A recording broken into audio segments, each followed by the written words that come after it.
पाकिस्तान के सडनली जो रिलीवेंस आया है या बढ़ा है, उसके आपको डिफरेंट फैक्टर्स दिखेंगे। उनमें मेनली जो अभी ईरान का वॉर है, उसमें बेसिकली जो हमारे जो ग्लोबल ग्लोबल जो बेसिकली पावर्स है, जिसमें आप देख सकते हैं जो इम्पोर्टेंट है जो चाइना है।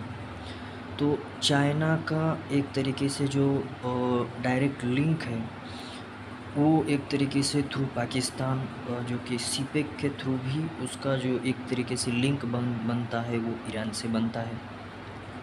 सो इस हिसाब से भी एक तरीके से पाकिस्तान का एक इम्पोर्टेंट रोल है।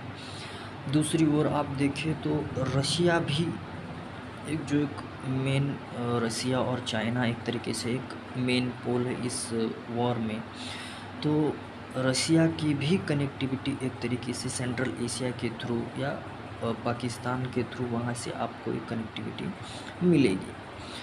तो एक आपको ये भी दिखेगा। और सबसे इम्पोर्टेंट चीज़ जो है वो है कि ईरान में जो युद्ध हो रहा है, उसके ईरान के बॉर्डर पर या एक तरीके से पाकिस्तान बैठा हुआ है, और जो कि एक मजबूत मिलिट्री वाला कंट्री है, जो कि एक न्यूक्लियर आर्म नेशन है।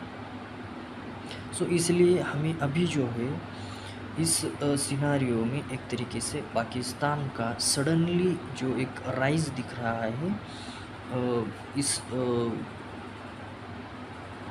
पीस नेगोशिएशंस या इन चीज़ों में। तो इस तरीके से आपको एक तरीके से तरीके से कह सकते हैं कि उनका जो एक सडन एक इंक्रीज़ है, वो इस वजह से भी हमें लगता है कि यार उसको एक तरीके से एक महत्वपूर्ण रोल दिया गया है, अमेरिका द्वारा मेनस्ट्रीम किया गया है, ताकि एक तरीके से अमेरिका अपनी जो चीज़ें हैं या अपनी जो एक कंपल्शंस है वो पाकिस्तान को देता रहे। क्योंकि पाकिस्तान एक तरीके से एक मजबूत कंट्री है मिलिटरीली, जो कि एक बाउंड्री पर बैठा हुआ है। तो अगर आपको ईरान में एक तरीके से युद्ध लड़ना है, वहाँ पर कुछ करना है, तो एक तरीके से पाकिस्तान को थोड़ा सा डिस्कशन में रखना ज़रूरी है।